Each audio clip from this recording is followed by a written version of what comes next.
네, 양화진 선교사 열전 16번째 홀 선교사입니다. 윌리엄 제임스 홀 HALL 이라는 이름이 독자들에게는 아마 생소할 것이다. 그는 평양 지역의 개척 선교사였다.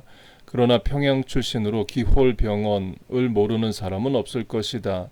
이 병원이 바로 홀을 기념하여 세운 병원이다.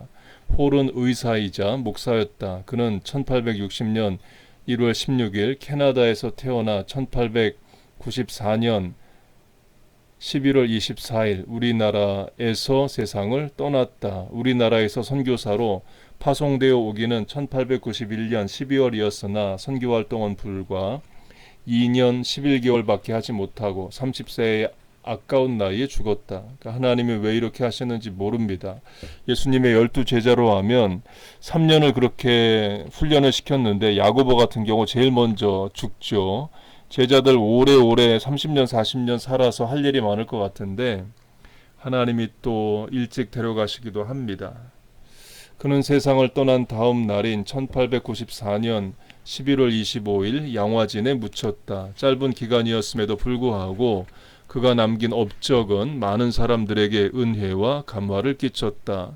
홀은 초대 선교사 맥켄지의 경우와 비슷한 데가 많았다. 둘 다 캐나다 출신이라는 것과 선교 기간이 아주 짧았지만 영향은 컸다는 것, 한복을 입고 우리 음식을 먹으며 한민족과 고락을 같이 하다가 순사하였다는 것, 청일전쟁 때 목회를 하다가 죽었다는 것, 그러나 한 사람은 황해도 소래 땅에 묻히고 한 사람은 양화진에 묻히었다. 자, 이게 선교사들이 와서 한복 입고 한국 음식 먹은 거 훌륭합니다. 그런데 양복 입고 서양 음식 먹었다고 해서 자세가 틀렸다거나 헌신도가 떨어진다거나 그런 건 아니에요. 예를 들어 한국 선교사들이 뭐 아시아, 유럽, 아프리카, 남미에 다 나가 있는데 한국 음식 절대로 먹지 말고 현지 음식만 먹고 옷도 현지인들하고 똑같이 입으라. 그렇게 할 수는 없는 거죠. 선교사들이 자기 판단에 의해서 한국에 왔던 선교사들 중에 언더우드 선교사 같은 경우는 평생 양복 입었고 또 지금 홀 선교사 같은 경우는 또 한복 입었고 다 맞는 겁니다. 채 3년도 못 되는 짧은 선교 기간이었으므로 그의 경력을 말하기는 아주 간단하다.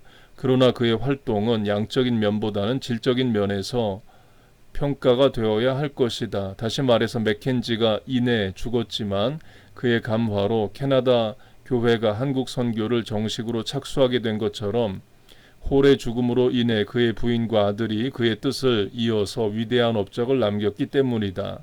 또한 맥켄지가 죽자 그의 애인 맥컬리가 전기를 썼듯이 홀이 죽자 그의 부인 로제타 셔우드 홀이 남편의 전기를 썼다. 그 전기와 더불어 아들 셔우드 홀이 쓴 닥터 홀의 조선 회상 with stethoscope in Asia, Korea 나는 자서전은 홀에 대한 연구뿐만 아니라 한국교회사 연구의 귀중한 자료이다. 이 선교사들의 글이 한국교회사의 귀중한 자료인 이유는 한국인 교인들이 글이나 사진을 찍어서 남긴 게 많지 않기 때문에 그래요. 그러니까 자료들은 다 미국이나 캐나다에서 온 선교사들이 사진도 찍고 글도 남겨놓고 해가지고 그 역사를 알 수가 있는 겁니다. 그래서 기록이 굉장히 중요합니다. 그 영성신학, 스피리추얼리티로 박사학위 받은 목사님한테 직접 들은 이야기인데 영성가라고 말하는 그 영성가의 정의가 뭐냐? 기록을 남긴 사람 이래요. 그러니까 초대교회든 뭐 중세교회든 수도원이든 훌륭한 영성의 사람들이 분명히 있었겠죠. 그러나 기록을 남겨놓지 않으면 그런 사람들이 있었는지조차를 모르는 겁니다. 그래서 기록으로 남아있는 사람들을 영성가라고 부른다. 나머지 사람들은 영성가가 아니라는 게 아니라 영성가라고 부를 수 있는 근거가 기록에 있다는 거죠. 그분들의 일기든 또 설교든 글이든 그걸 말합니다. 그래서 선교사들이 쓴 글이 한국교회 연구의 귀중한 자료가 됩니다. 그러므로 홀의 생애를 알아보기 위해서 앞서 우선 로제타 셔우드 홀이 쓴 전기 서문을 볼 필요가 있다. 조선은 지구 한 끝에 있는 나라이다. 그 끝이란 단어를 쓰는데 이제 영국의 그리니치 천문대가 영도죠. 그 그리니치 천문대 경도 영도를 중심으로 영국에서 볼 때 가까운 아시아를 이제 Near Eastern Asia 근동이라고 불렀습니다. 근데 지금은 이제 Middle East 중동이라고 부르고요. 영국에서 볼 때 동쪽 끝 Far East 극동이 이제 중국, 일본, 한국인 거죠. 서양인들은 이제 자기들이 볼 때 멀리 있는 나라를 이제 Far East 극동 이렇게 불렀습니다. 최근까지도 조선은 서방 기독교 세계에 잘 알려져 있지 않다. 조선은 이때까지 도외시되어 왔고 무시당하고 당한 나라이다. 조선은 이교를 믿는 나라이다. 그 국민은 미신을 숭상하는 완고하고 우매한 국민이었으며 기독교에 대해서는 엄중한 금교령이 내려져 있는 동시에 그 추종자는 무조건 처형을 당해야만 했다. 이 금교령은 장차 폐지될 것이 틀림없지만 아직까지는 효력을 발휘하고 있다. 그러니까 이스라엘로 지금 근대국가 이스라엘 2020년 이스라엘로 하면 이스라엘도 전도하기 어려운 나라입니다. 만 18세 이하의 학생, 어린이, 청소년들에게 종교를 바꾸라고 강요할 수가 없어요. 그래서 선교사들이 이스라엘에 가도 성인 전도만 할 수 있지 아이들 전도는 할 수 없습니다. 일종의 금교령이 지금도 이스라엘에 있는 거죠. 한국에도 예전에 대원군의 그런 것이 이제 있는 겁니다. 그러니까 우리 감리교회도 다른 교파들과 마찬가지로 조선에서 개척 선교를 시작했다. 우리 주 예수 그리스도의 명령을 받아 조선에 파송된 우리들은 광범위한 선교 활동을 개시했다. 주님께서 가라 하심에 가본즉 거기에 복음을 갈구하는 영혼들이 이미 기다리고 있었다. 어려운 고비는 차츰 넘기게 되었으며 황무지는 개척되어 지금은 새로 믿기로 작정한 사람들이 수백 명 수천 명을 헤아리게 되었다. 어디로 가나 서광이 비치고 열매가 익어가고 있었다. 윌리엄 제임스 홀의 전기는 이 사실을 증거함에 있다. 그는 기쁜 마음으로 정말 기꺼이 자신을 희생시키면서 이곳에와 민중의 봉사자 구실을 했다. 그러니까 저자는 자꾸 민중이라는 단어를 씁니다. 백성 이렇게 써도 될 텐데 한국의 헌법으로 하면 근로자, 근로 이렇게 돼 있어요. 근데 지금은 또 다 노동자, 노동 이렇게 쓰죠. 그러니까 어느 단어를 쓰느냐에 따라서 성향이 드러날 수도 있는 겁니다. 나는 다행스럽게도 그를 1892년 여름에 한국에서 만날 수 있었다. 그는 아주 멋있고 믿음직스러운 사나이였으므로 한 번 보면 반하지 않을 수 없었다. 그는 아주 다정하고 당당하고 무서움을 모르는 사람이었으며 외유내강한 사나이, 돈독한 신앙인, 애타적인 성격, 투철한 미래지향적 의지의 소유자, 매사에 참을성 있고 의지하고 싶어지는 사나이였다. 그의 신앙은 수천만 조선인들을 전부 끌어안을 수 있을 만큼 크고 넓었다. 1892년 서울에서 연차 설교회가 열렸을 때 홀의 영혼은 더욱 불이 붙기 시작했다. 그는 평안하고 살기 좋은 서울의 선교부를 떠나 멀리 미개척지에 가서 아직 복음을 듣지 못한 사람들에게 찾아갈 마음이 불일 듯 일어났던 것이다. 그리하여 그는 평양지방으로 파송받게 되었다. 이 지방은 멀리 북쪽 국경까지 이르는 광대한 지역으로서 숱한 위험과 어려움이 따랐다. 그러나 그는 기쁜 마음으로 이를 받아들여 놀랄만한 성과를 거두게 되었다. 조선인들이 그를 믿어주었기 때문이다. 그들은 홀이야말로 무서워할 줄 모르는 용감한 사나이, 정직하고 의롭고 필요할 때는 언제든지 자기를 희생시킬 수 있는 의로운 사람이라는 것을 알았기 때문이다. 홀은 영웅이고 순교자였다. 그는 자기 생명을 스스로 바쳤다. 청일 전쟁 때 부상당한 수많은 병자들을 위하여 자기 목숨을 바쳤던 것이다. 홀의 이름은 조선인들이 결코 잊을 수 없는 이름으로 길이 남아 있게 될 것이다. 장차 조선에는 기독교 신자가 수백 명, 수천 명으로 늘어날 것인데 이 존귀하고 성스럽고 순교자다운 영혼은 어디서나 사람들 마음 깊이 새겨지고 존경을 받게 될 것이다. 홀은 1860년 1월 16일 캐나다 온타리오주 글렌뷰엘 근처 리드에서 태어났다. 그의 부모는 장로교와 성공의 신자였으나 홀은 74년 15세 되는 해에 감리교회 부흥회에 참석했다가 거기서 큰 감화를 받아 감리교회에 입교하게 되었다. 중학교육은 온타리아주 아덴스에서 받고 킹스톤에 있는 퀸스 대학에서 의학 교육을 받고 뉴욕의 벨리뷰 의과대학에서 의학을 전공한 뒤 1889년 졸업을 했다. 의과대학 재학 당시 동창생 중에 외국 선교사로 나가는 학생들이 많았다. 그러나 홀은 선교에 아무런 관심이 없었다. 그런데 1887년 7월에 유명한 부흥사 무디, D.L. 무디가 인도하는 학생 수련회에 참석했다가 결정적으로 방향 전환을 하게 되었다. 이 집회는 노스필드에서 12일간 열렸는데 거기서 그는 뉴욕 국제의료선교회 총무 도우 콘트 의사를 만나게 되었고 그의 주선으로 의료선교사 훈련을 받을 기회를 얻었다. 그러니까 이 19세기 말에 미국에서 이제 부흥회든 뭐 말씀 사경회든 집회를 하면 2주씩 했나 봐요. 12일씩. 지금 한국이나 미국은 한 3일 정도 하죠. 의대를 졸업한 뒤에도 뉴욕에 머물며 계속 훈련을 받았다. 이번에는 선교사 지망인 훈련을 위해 특별히 마련된 조그만 병원 원장으로 실습을 계속했다. 드디어 그는 1891년 북감리교 선교회로부터 선교사 임명을 받게 되었는데 그는 32세의 총각이었고 단신으로 1891년 12월에 조선 땅을 밟았다. 제물포에 먼저 온 G.H. 존스의 영접을 받아 곧바로 서울에 입성하여 아펜젤로 집의 여장을 풀었다. 후배 선교사를 맞이한 아펜젤로는 홀을 보자 바로 그에게 훌륭한 선교사로서의 자격이 있다고 평가했다. 홀은 도착한 지 불과 3개월 만인 1892년 3월 2일 멀리 의주까지 탐험 여행을 했다. 몇 명의 안내자를 앞세우고 존스와 동행하여 용감하게 길을 떠난 홀은 고향 파주 등을 지나 송도에 도착했다. 송도에서도 얼음장과 같은 객주집 온돌방에서 자고 음식도 꽁꽁 얼어붙은 보리밥이 고작이었다. 봉산을 지나 동설령을 넘어 황주를 거쳐 평양에 도착한 것은 1892년 3월 14일 서울을 떠난 지 12일 후였다.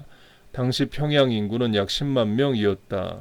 한 주일 동안 평양에 머물면서 홀은 함께 간 안내자들과 함께 사람들에게 성경책과 약을 나눠주었다. 그러니까 성경책만 나눠준 게 아니라 필요한 것들, 약이든 교육의 기회든 또 음식이든 이런 걸 나눠주는 게 마음문을 여는 데 큰 도움이 되죠.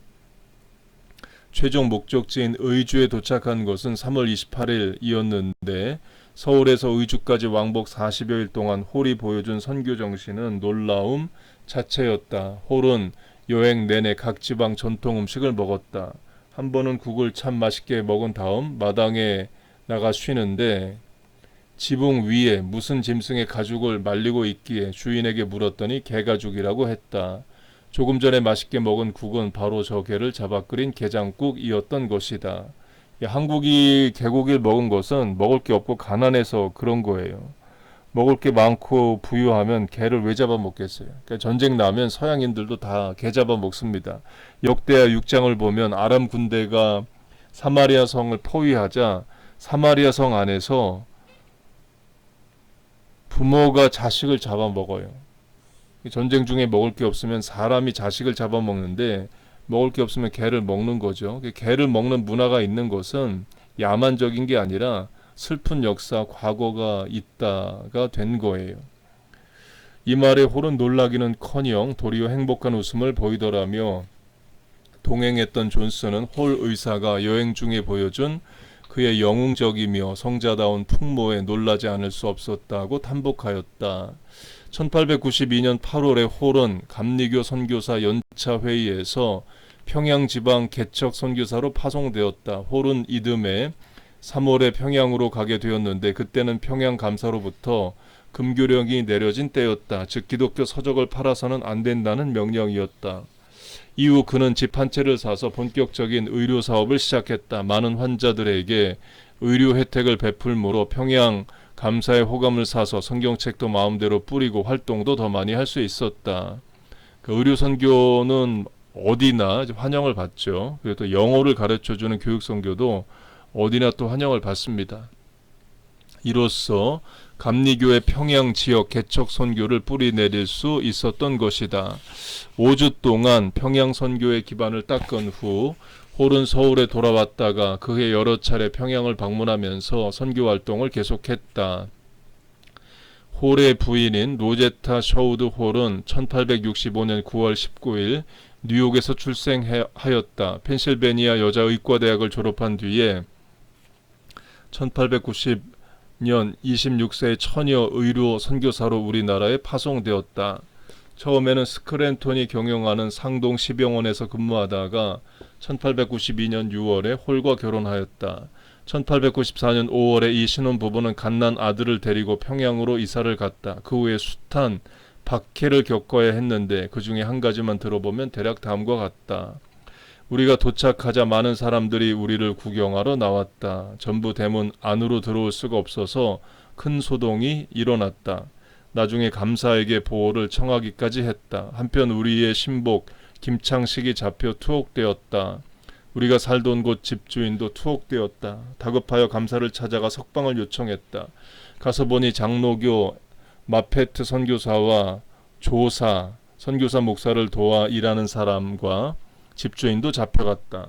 그들은 모두 쇠고랑을 찬 채 심한 고문을 받고 있었다. 그리고 아내의 신변이 걱정되어 급히 집에 돌아와 보니 초신자들 중에 나와 같이 감사를 찾아갔던 오씨도 잡혀갔던 것이다. 그들은 모두 임금님의 엄명에 따라 처형되어야 할 것이며 사형수 감방에서 옮겨져 죽음을 기다리고 있었다. 10만 명 평양 인구 중에 외국인이라곤 오직 홀의 가족뿐이었다. 사태가 급해지자 홀은 아내와 아기를 집에 남겨둔 채 이리 뛰고 저리 뛰었다. 전화국으로 달려가 서울에 전보를 치고 평양감사공관으로 달려가 애고를 했다. 그러는 동안 서울에서는 영미 두 나라 공사들이 긴급조치를 하고 있다는 전보를 받기는 했으나 사태는 여전히 험악했다. 홀이 없는 사이 그 집에는 돌멩이가 날아들고 담장이 무너지는 험악한 사태가 벌어졌다. 홀의 평양 선교는 이런 식으로 시작됐다.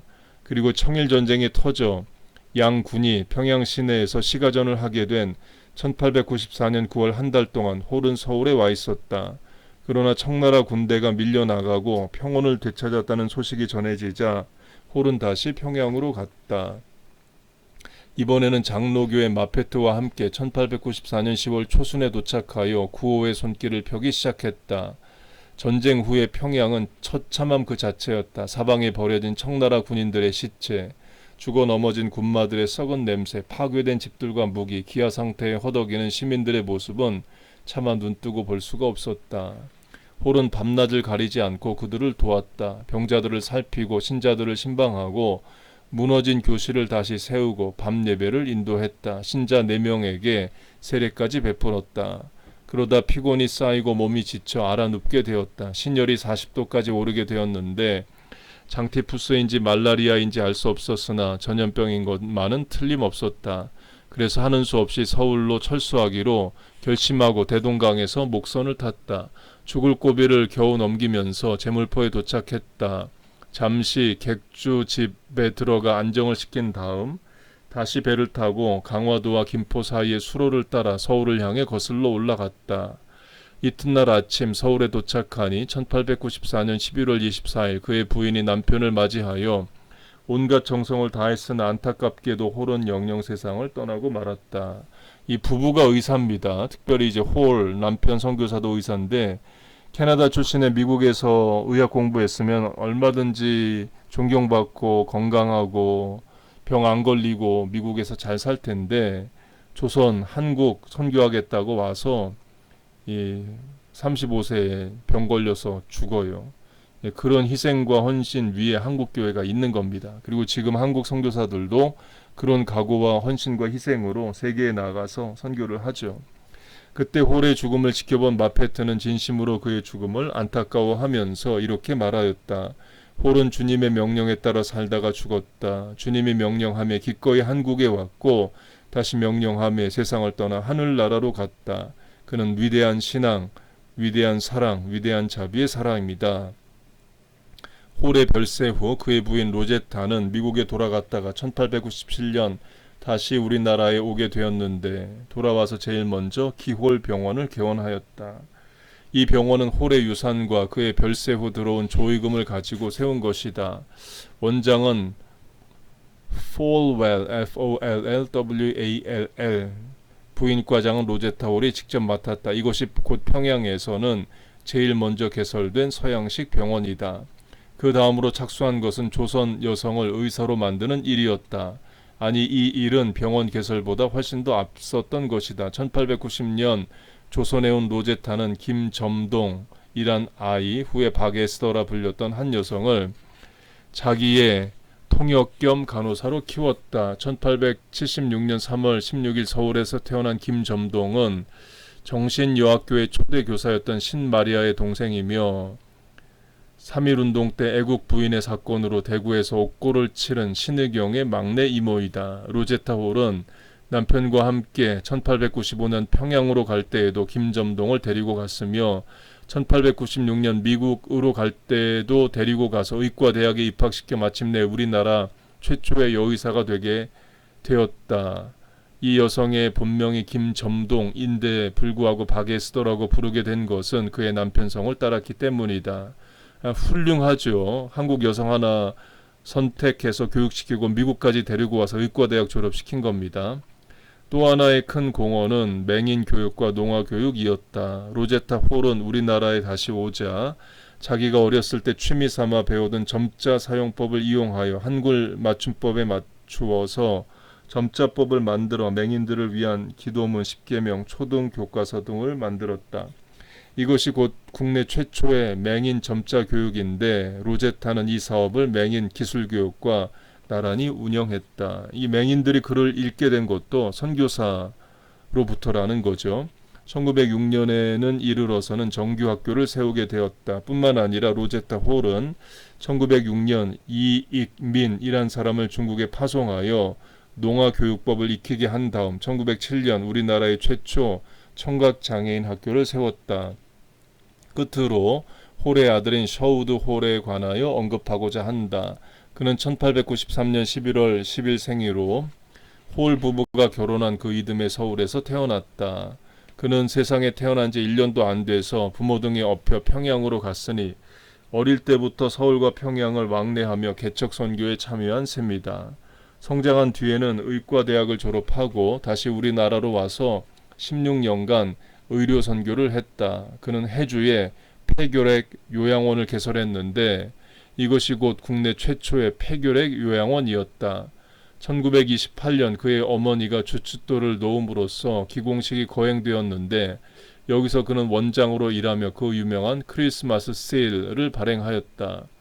1932년 발행하기 시작했는데 한국 폐결핵 요양 사상 획기적인 기록을 남기기에 이르렀다.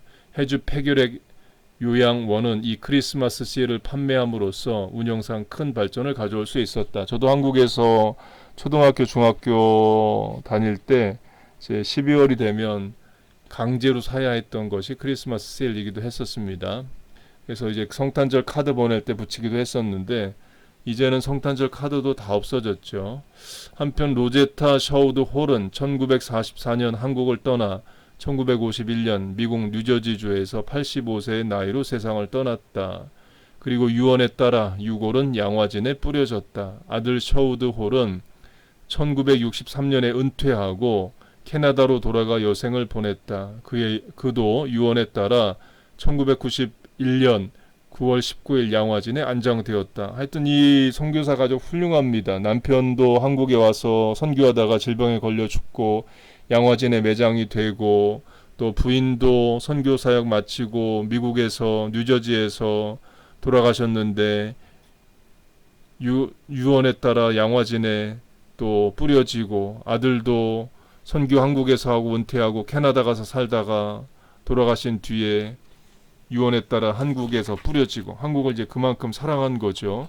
하나님께서 그렇게 훌륭한 사람들, 의사 가문들, 죽어서도 한국에 묻히고 싶은 사람들을 선교사로 보내주신 겁니다. 그런 훌륭한 희생이 있고 헌신이 있어서 오늘날의 한국교회와 이민교회가 있습니다.